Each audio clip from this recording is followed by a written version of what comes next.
बोलिए भारत सिंह डॉक्टर श्री अर्चना जी महाराज की। सर्वप्रथम जिन शासन नायक 24वें तीर्थंकर भगवान महावीर स्वामी के पावन परम पवित्र चरणारविंदों में हृदय की अनंत अनंत आस्थाओं के साथ कोटि कोटि भावंदन उप पर्वतनी संथारा साधिका गुनी मैया श्री स्वर्ण कांता जी महाराज के चरणारविंदों में उत्तर भारतीय परिवर्तनी गुनी मैया श्री सुधा जी महाराज के चरणारविंदों में भारत सिंहनी आगम ज्ञाता डॉक्टर साध्वी श्री अर्चना जी महाराज के चरणारविंदों में हृदय की अनंत अनंत आस्थाओं के साथ कोटि कोटि वंदन। उपस्थित मेरी प्यारी प्यारी साध्वियों, आज हम गुरु गुणगान करने के लिए, या यूं कह लीजिए कि विदाई देने के लिए यहाँ पर एकत्रित हुए हैं। लेने के लिए भी देने के लिए भी दोनों ही बातें हैं।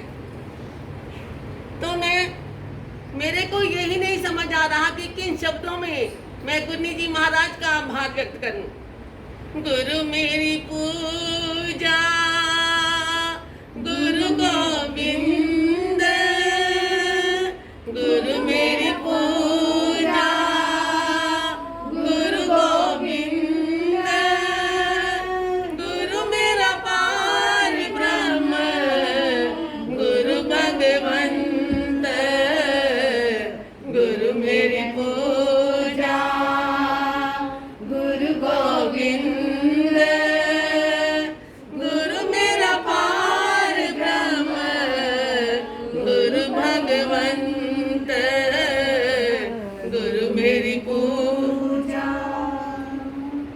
तो मैं तो यही कहना चाहूंगी कि आपका ज्ञान क्या है, आपका ज्ञान क्या है। ऐसा लगता है कि बस सुनते ही चले जाएं। आपका दर्शन क्या है, आपका दर्शन क्या है। ऐसा लगता है कि मानो पाते ही चले जाएं।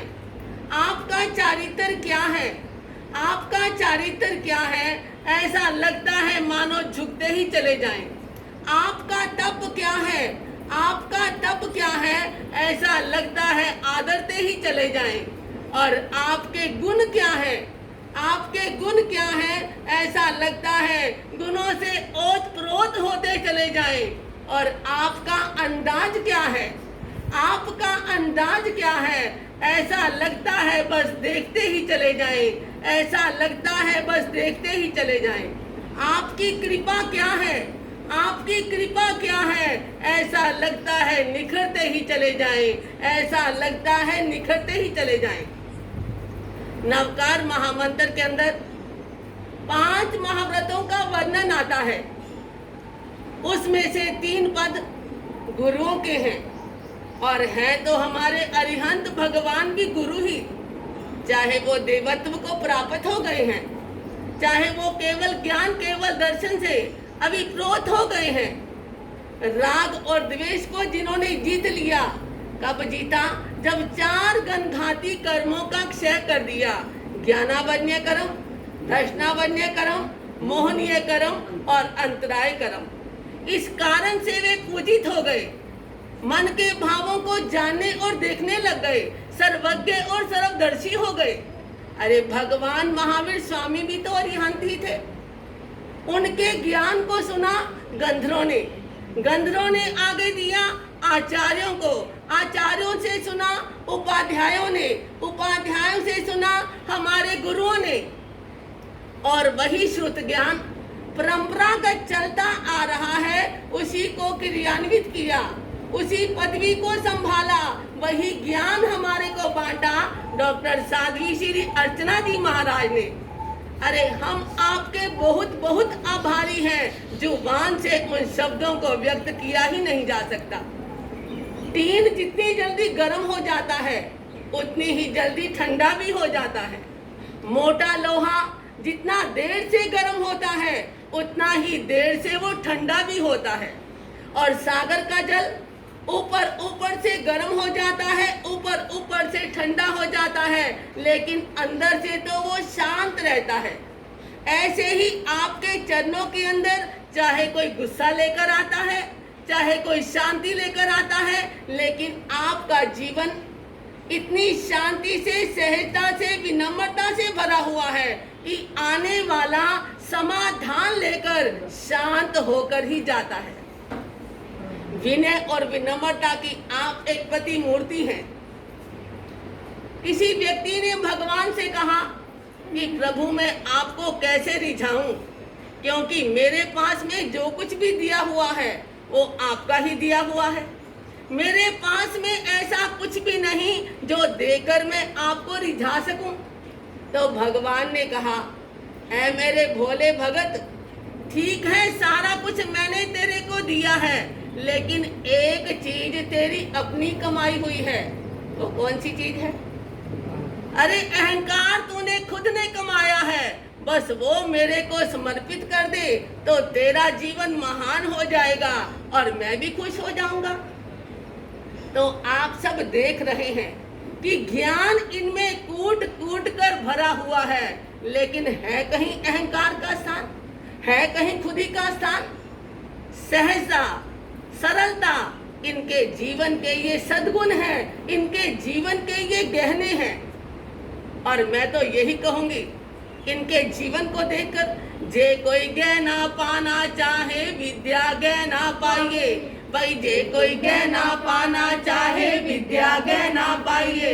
भाई ना कोई चोर चुरा सकता है, ना कोई होर ले जावे, और ना कोई चोर चुरा सकता है, ना कोई होर ले जावे। विद्या चानन है जीवन नु चमकावे, विद्या चानन है जीवन नु चमकावे, विद्या चानन है जीवन नु चमकावे, विद्या चानन है जीवन नु चमकावे।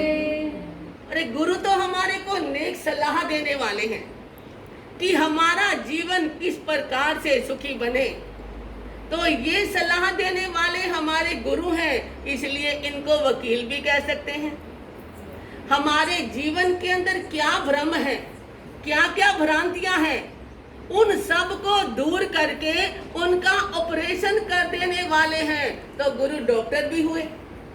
ये हमारी जीवन शैली का नक्शा खींचने वाले हैं कि हम क्या हैं और क्या बन सकते हैं।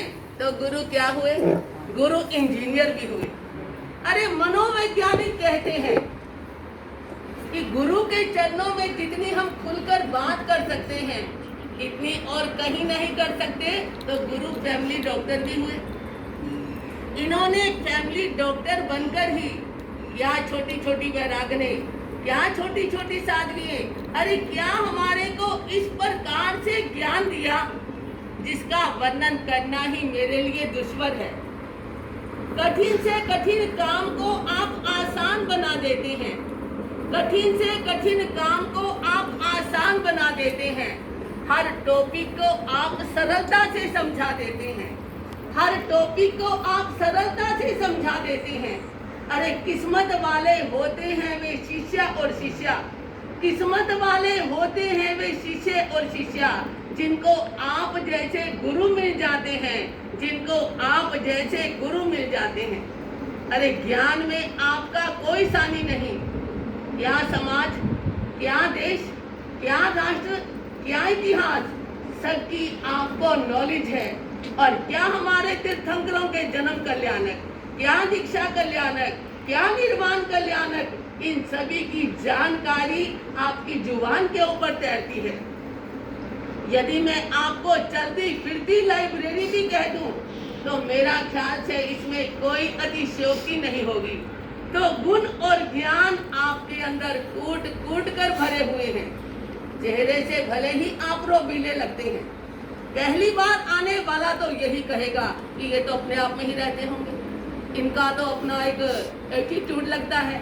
लेकिन अब 2 महीने निकट से रहने का हमारे को अभ्यास हुआ, निकटता से देखा, तो क्या सहजता, क्या सरलता, क्या विनम्रता, ये तो आपके सारे के सारे साथी हैं।